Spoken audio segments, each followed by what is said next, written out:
ఆదిలాబాద్ జిల్లా కేంద్రంలో సీఎం ఈ నెల 4వ తేదీన సీఎం రాబోతున్నారు. సభ ఏర్పాట్లను మంత్రి జూపల్లి పరిశీలించారు. మంత్రి మనకు అందుబాటులో సార్ చెప్పండి, ఎట్లా ఏర్పాటు చేస్తున్నారు, ఎంతమంది అంచనా వేస్తున్నారు, దీనికి కారణం ఏంటి? ఇది 18 ఎకరాలను విన్నా. ఈ స్టేడియము 18 ఎకరాలను విన్నా. ఈ స్టేడియం మొత్తం స్టేడియంలో ఎంతమంది పడితే అంతమంది, అంటే కొన్ని వేల మంది, 30,000 40,000 అనే పద్ధతిలో ఈ ప్రజాప్రభుత్వం ప్రజాపాలన విజయోత్సవాల సభ. ఈ విజయోత్సవాల సభలో ఎల్లుండి మధ్యాహ్నం 2 గంటలకు గౌరవ ముఖ్యమంత్రి రేవంత్ రెడ్డి రాబోతూ ఉన్నారు. ఇందులో ఆదిలాబాద్కు సంబంధించినటువంటి అభివృద్ధి కార్యక్రమాలకు శంకుస్థాపన చేసే కార్యక్రమం చేస్తూ ఉన్నారు. ఇందులో బిల్డింగ్స్ అంటే ప్రభుత్వ ఆఫీసులు, పోలీస్ డిపార్ట్మెంట్ ఆఫీసులు కావచ్చు, అట్లాగే విద్యాసంస్థ స్కూల్ బిల్డింగ్స్ కావచ్చు, అట్లాగే మహిళలకు ఇచ్చేటువంటి పెట్రోల్ బంకులు కావచ్చు, అట్లాగే మహిళలకు పంపిణీ చేసేటువంటి సంక్షేమ కార్యక్రమాలు, వడ్డీ లేని కోట్లలో వడ్డీ లేని రుణాలు ఇవ్వడం కావచ్చు, వీటన్నిటిని కూడా ఇందులో ఏర్పాటు చేస్తూ ఉన్నాం. ఇంక్లూడింగ్ సబ్స్టేషన్స్ ఆల్సో ఇవన్నీ ఉన్నాయి.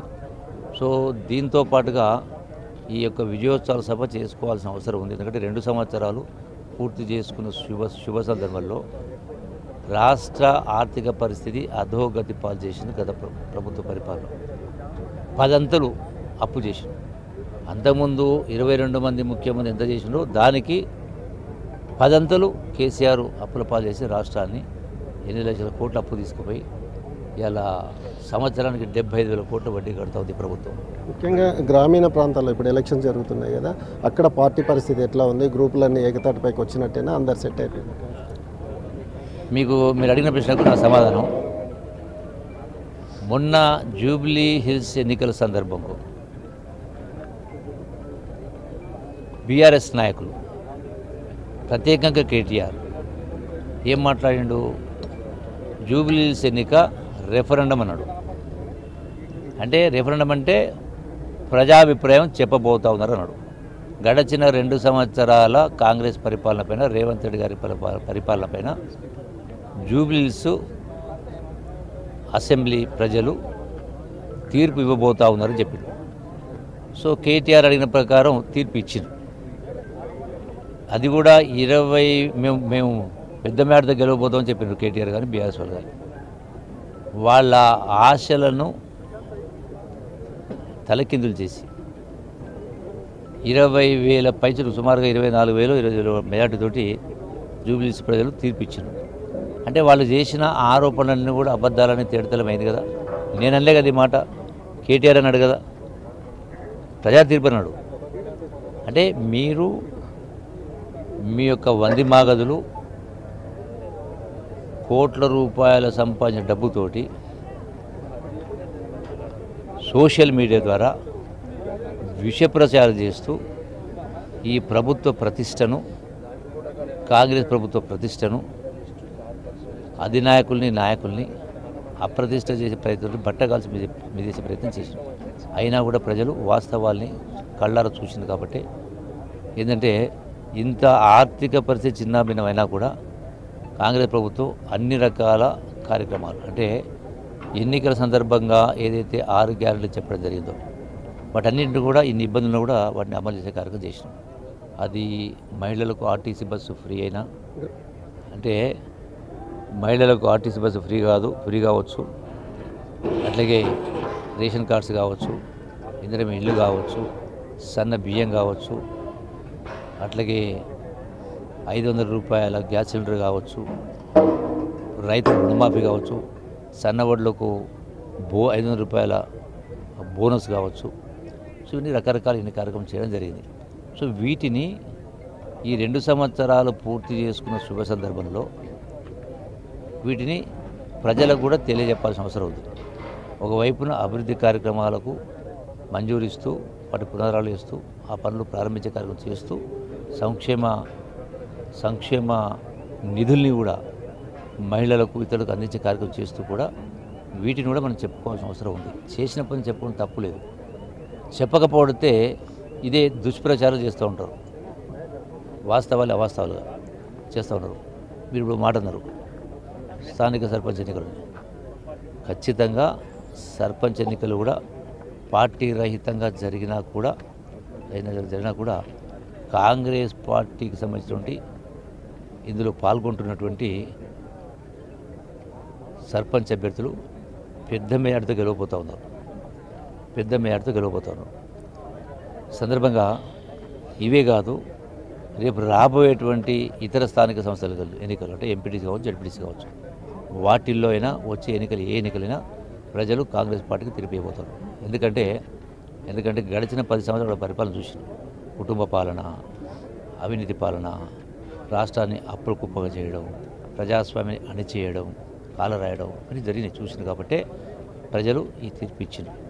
ఇంకా వాళ్ళకి భవిష్యత్ అనేది బీఆర్ఎస్కైనా బీజేపీకైనా ఈ రాష్ట్రంలో అవకాశం లేదు. మళ్ళీ ఈ 3 సంవత్సరాలు కాదు, వచ్చే 5 సంవత్సరాలు కూడా కాంగ్రెస్ ప్రభుత్వం అధికారం ఉంటుంది. ముఖ్యంగా తెలంగాణ నరదృష్టి వల్లనే అంటే కోనసీమ కొబ్బరి చెట్లు నాశనమయ్యాయని ఏపీ డిప్యూటీ సీఎం అంటున్నారు. అంతకాల మళ్ళీ చెప్పండి. తెలంగాణ నరదృష్టి వల్ల కోనసీమ, ఆంధ్రప్రదేశ్లోని కోనసీమ కొబ్బరి చెట్లు నాశనమైనాయి, గోదావరి జిల్లాలు పచ్చగా ఉంటే కళ్ళు మండిపోయినాయి తెలంగాణ వాళ్ళకు అని అంటారు. అటువంటి వాటిని నేను స్పందించాను. ఎందుకంటే ఏది జరిగినా ప్రజాస్వామ్య పద్ధతిలో రాజ్యాంగ స్ఫూర్తిగా చట్టసభల స్ఫూర్తితోటి నిర్ణయాలు, ప్రజాస్వామ్యం అదే కదా ప్రధాని పునాది, అదే కదా ప్రజాస్వామ్యం. ఏ జన ప్రజాస్వామ్య పద్ధతి జరుగుతుంది. 2 రాష్ట్రాలే కాదు, భారతదేశం మొత్తం కూడా సమృద్ధిగా ఉండాలి, చల్లగా ఉండాలి కోరుకుంటాం. తెలంగాణ వాళ్ళైనా, ఆంధ్ర అయినా, ఇంకెవరైనా తెలుగు మాట్లాడే ప్రపంచం ఎక్కడైనా అందరం సంతోషంగా ఉండాలి. కోనసీమ చల్లగా ఉండాలి, పచ్చగా ఉండాలా, తెలంగాణ పచ్చగా ఉండాలి, అందరం పచ్చగా ఉండాలా. అందరి భవిష్యత్తు, యువత భవిష్యత్తు బంగారుమయం కావాలని కోరుకుంటాం. ఒక డిప్యూటీ సీఎం హోదాలో ఒక రాష్ట్రాన్ని ఈ విధంగా మాట్లాడడం, మంత్రిగా, ఈ రాష్ట్రానికి చెందిన మంత్రిగా మీరేం చెప్పు? నేను చెప్తే కదా, ప్రజాప్రతినిధి అయినా వ్యక్తి అయినా ఒక మాట చెప్తాను. నేను కాంగ్రెస్ పార్టీలో ఉన్న, ప్రభుత్వంలో మంత్రిగా ఉన్నా. ఉదాహరణకు ఇప్పుడు స్థానిక సంస్థలు జరుగుతూ ఉన్నాయి. నేను మొన్న చెప్పిన మా దగ్గర జిల్లాలో ఏకగ్రీవంగా ఎన్నికలు కావడం అనేది సంతోషదాయకం. కానీ అంటే ప్రజలు ప్రేమాభిమానంతో, సేవాభావంతో వచ్చేస్తే వాళ్లకు ఏకగ్రీవం పట్టం కడితే వాటిని స్వాగతిస్తాం. కానీ డబ్బున్న వాళ్ళు పదవులు కొనుక్కొని హరాజు పెట్టి కొనుక్కుంటే దాన్ని నేను నిర్బంధంగా వ్యతిరేకిస్తా ఉన్నా. అటువంటి వాళ్ళను ప్రజాప్రతినిధులుగా గుర్తించను. నేను వ్యక్తిగా చెప్తున్నా, సాంస్కృతిక శాఖ కల్చర్ మంత్రిగా చెప్తా ఉన్నా. ఎందుకంటే ప్రజాస్వామ్యానికే విరుద్ధం. రాజ్యాంగం, ఆనాటి మహానుభావులు మహాత్మా గాంధీ అయినా, అంబేద్కర్ అయినా, నెహ్రూ అయినా, ఇతరులైనా దేనికోసం మనం పోరాటం చేసి దేశాన్ని స్వాతంత్రం తెచ్చుకునేది, రాష్ట్రం తెచ్చుకునేది అంటే ప్రజల ఆకాంక్షలు, ప్రజాస్వామ్యం పరిడవిల్లాలి.